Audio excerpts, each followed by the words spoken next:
Hey, this is Blake Techmeyer from GreatSense.org bringing you episode 4 of Creators Q. Hey, real quick, we're going to jump right into this. A real quick just summary of what we've covered so far. We talked about what is the basics of Adobe Illustrator. We looked at the pen tool, and then last time we took and looked at some of the other tools that were also found on the toolboard. Well, today we're going to jump into several things. We're going to look at artboards and jump in them a little bit further and what all can you do with those.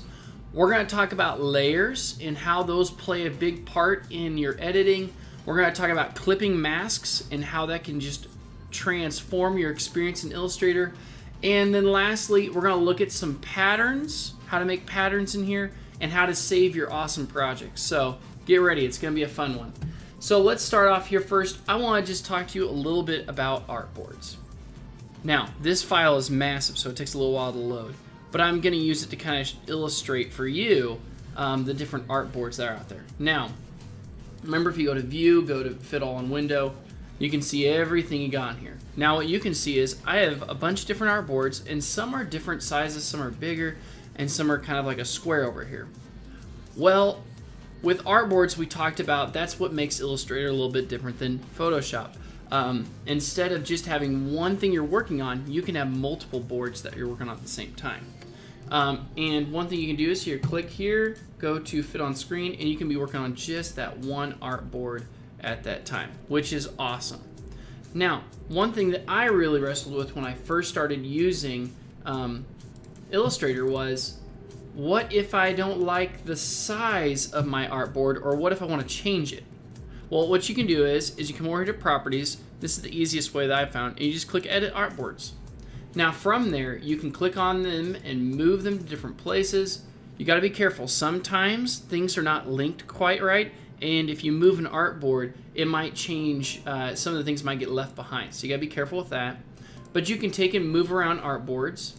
You can adjust them, move them to different spots, and you can actually create new ones really easy. You just click and drag, you make your artboard. Now, one nice thing with that too is you can change the name over here. If you notice, I've kind of named these different ones for the different levels within my website. You can name them all types of things. Now right here, let's just call this New Artboard. Boom. And so it has a name to it. And another really nice thing that you can do is you can actually make it a legal or tabloid. So you have these preset sizes that can help you. And just like we talked about at the front screen, you have a lot of different options that it kind of sets up for you, which is really nice. And so let's just say a letter, which is pretty small on here. Oh, gotta go back to Edit Artboards. You can only drag it while in editing artboards. Now you can either click one of the tools to get out of it, you can click Exit, several of those things. All right, well that's kind of our first part talking about artboards. Let's take a look at layers. Now I just want to show you on here, for every one of my artboards, I have set up layers on them. And so up here is the major layer. But if you take a look here, let's go to a fun one. Let's take a look here at Financial Freedom, and that's Artboard 6, Fit on the Screen. Now within this artboard alone, there's a bunch of different layers. Now, things that I had to do is I had to take and make some different sub-levels. So for example, over here, underneath layer 1, I made a sub-level layer, and with that layer, then I put, here we go, it's gonna be Financial Freedom. Now if I click on here, I can see all of the assets that are a part of it. And if I click on this one, I'll see this little tiny box here, and it'll tell me the exact part of that picture that I'm working on. Now I imported these from Photoshop into Illustrator, and so I'm kind of doing the work of recrafting them into shapes so I can edit them better with Illustrator. And if you notice here, for example, like on this line, it's got some really rough edges. I'll show you what I've already done on Blast Off, and you can see these nice crisp lines. Illustrator is so much better at making those shapes and making them look really nice. Well, let's go back here. Now another thing that you're going to see is using layers is going to help you to edit things out. Now let's say I want to add a new layer. you can come down here to the bottom. You see this little tiny piece here where you can click on it, or you can do the quick command, which is Control L, and all of a sudden you have a new layer. Now usually it puts at the very top. You can just drag it down there pretty easy. And let's say on this layer we want to make a rectangle or something. That shape is in that spot now. You can do all your same things with editing and filling it with different colors, giving it outline. Pretty simple. And with that, that's really all we need to look at with layers. I'm going to show you kind of the next step of how you can use some of those layers to really do some incredible things. So I'm going to open up a different project here. And one thing I found with such a massive project with all those different maps, it kind of lagged down the computer. So I decided to kind of go in and work on each of them individually on their own file, and that's in an Illustrator file. And it's kind of helped with making things a little less laggy. So we'll close out of that, and we're not going to save any changes to that. Now, one thing I want to teach you next about is clipping masks.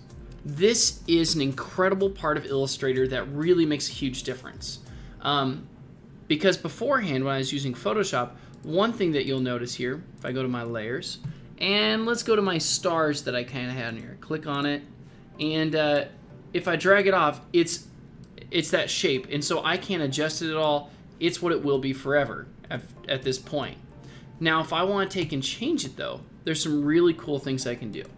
So first thing I'm going to do is I'm going to take and copy this image, because later I'm going to want to drop a second one on there. We're going to find when making a mask, it merges the two together, and sometimes it's a little bit harder to get that.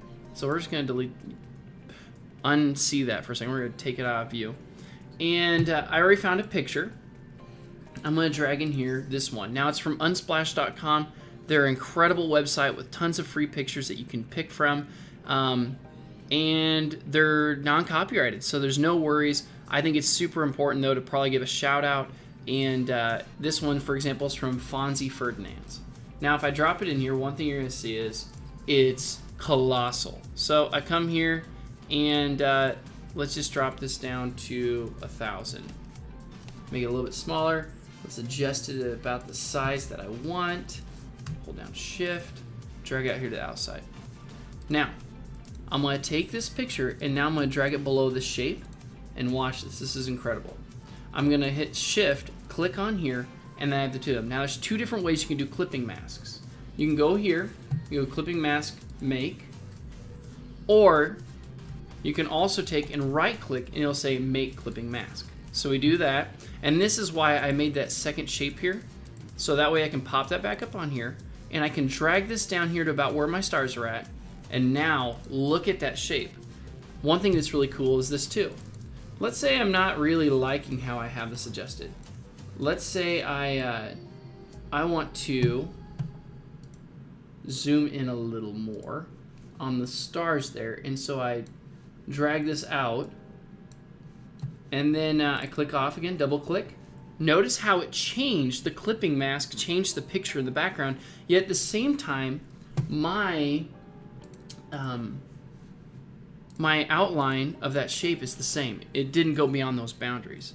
This is life-changing for me, as I feel like it's going to give me a lot of opportunities for just simply making backgrounds for different objects and be able to adjust them if I feel like I need to change them up or make them look different. Now, I'm going to shrink this back down. And there we go. So that's kind of clipping masks. Really good tool. Oh, I want to show you one more thing you can do. Let's go here. Let's make an artboard, and we'll just make a quick one right here. So let's take and write greatsense.org, and I need to change my tools here so I can see it a little bit better. And let's make this 100-point font, greatsense.org. I drag that to right here. 100 is not big enough. I'm thinking I want to make this thing probably 160, a little bit better. Right here to mill. I'm going to bring in that same picture that I just had, even though it's colossal, and I'm going to shrink that thing down just to 600. And drag your picture across here. I'm going to arrange and send it to the back. And then I'm going to click on greatsense.org, click on that picture, make clipping mask. And notice if you look closely on here, it's got the stars as my inside of that. And if I want to, I could add a stroke on the outside too. Incredible. Super cool. I'm really pumped to be able to use that. All right, the next thing I want to show you is a thing called patterns. Now, you're probably guessing from it, it's making patterns. I will just say though, as we get into that, that patterns can be a little more complicated than you think. But let's take a look here. If it's simple but complicated too, because of the way in which you make your pattern and how it lines up, there's a lot of things you want to do. So let's take and come over here. We're going to go to Artboard 2, and we're going to make a rectangle. Now I'm going to hit Control L just so I got a new layer. Drop this down. Let me go back to my essentials. And let's fill this with a green. Darker green than that. Now I have my green. I probably don't want to take and put a thing on the outside, so I'm going to take off the stroke. You got 0. And let's say I just take a brush. I'm going to take and get a little bit lighter color. And I'm going to draw some grass pieces on here. Not going to spend too much crazy time doing that. And the next thing I'm going to do is just to be a little more artsy.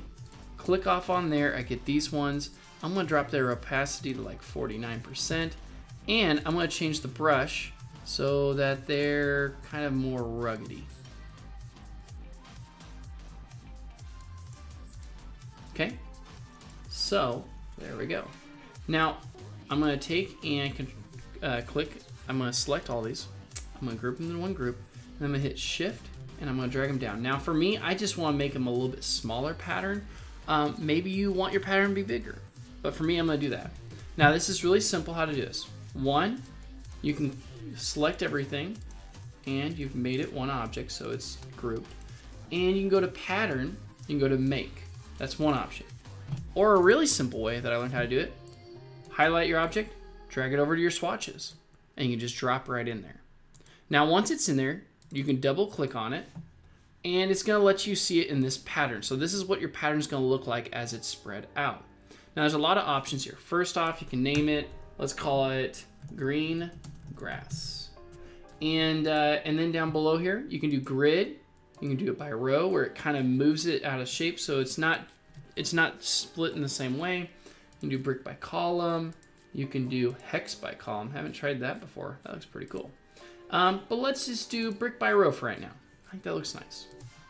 You can change the width and height of it for how big it is. You can size tiled art. And you can even change the number of copies that it has. So you could do 9 by 9. And then it's huge. So it's really just giving you an idea of what's it gonna look like over the size. Let's go 5 by 5. Pretty simple. And you have the chance up here that you can go done, cancel, or save as a copy. Just go done. So let's take a look now. And one thing I noticed is you gotta go back to this thing if you wanna see here and select that original color because it'll automatically put your pattern into there. Well, let's come to our layers and I really wanna take and change this path right here. So I want to fill this object with my new pattern. Come down here below, click on there, and as you can see, look at that beautiful grass. Now, I probably want to spend a little more time on that, really adjusting it just to make it exactly what I want. But that's essentially how you make patterns. Pretty simple. We got one last thing we want to cover, and that's just talking about how to save your awesome work. I'm going to jump back here to Blast Off, and I'm going to go to Tile 1. And let's look at how to save. Now there's several different ways you can do this. Just like in most programs, Control S saves your thing that you'd already made, saving your file. It might take just a moment here. And then Control Save. Give it just a moment to turn its wheels. If you Control Shift Save, it's going to go save as, and you can save it as an Adobe Illustrator file, a PDF, some of these an SVG. You can save these different options, and you make a new file.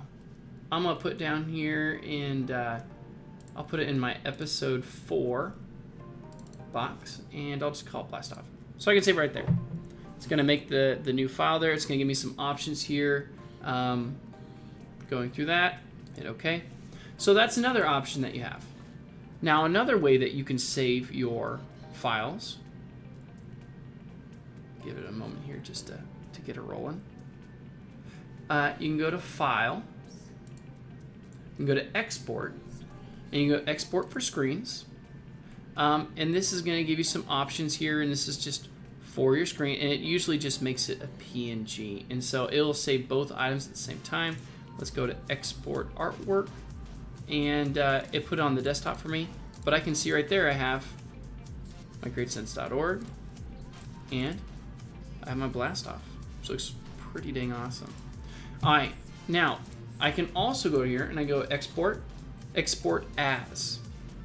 This is going to open up the options for me for a bunch of different things here, like AutoCAD, JPEG, Flash, PNG, and so here's just some more options that it gives you. Now I want to show you the last one. You can go to Export and go Save for Web. There's another way, as it says on there, hit Control Shift Alt Save, or S, and then it sets it up here. Now if you're making animated things, this can be really cool and really helpful. It's going to give you those options here up in the top right. So with that, you can save it as different types of GIFs or JPEGs. I'm going to save mine as a PNG 24. And with that, you can change the size. So let's make it 900 so it's ready for web. It might take a moment just to adjust that. Okay. So it shrinks it down. And go to Save. And put it on here, back to our episode 4. And let's save that as 2. Okay. And if we take and go to our episode 4 box, we're gonna see here, still kind of processing, but there's our picture. Hey, thank you so much for joining me on this adventure. I feel like we've really been able to learn a ton about Adobe Illustrator. And for me as a website creator, I feel like it really gives you the tools to make things beautiful and to really work with them simply. So thank you so much. Please leave in the comments if there's anything you'd like to know more about that I use on my website. Please ask me. I work with a lot of the Adobe tools, and I'm willing to try out some other things. I used to use GIMP. And so if you have some ideas about things you'd like to learn, just put it in the comments. Thank you so much. Greatsense.org. Have an incredible day.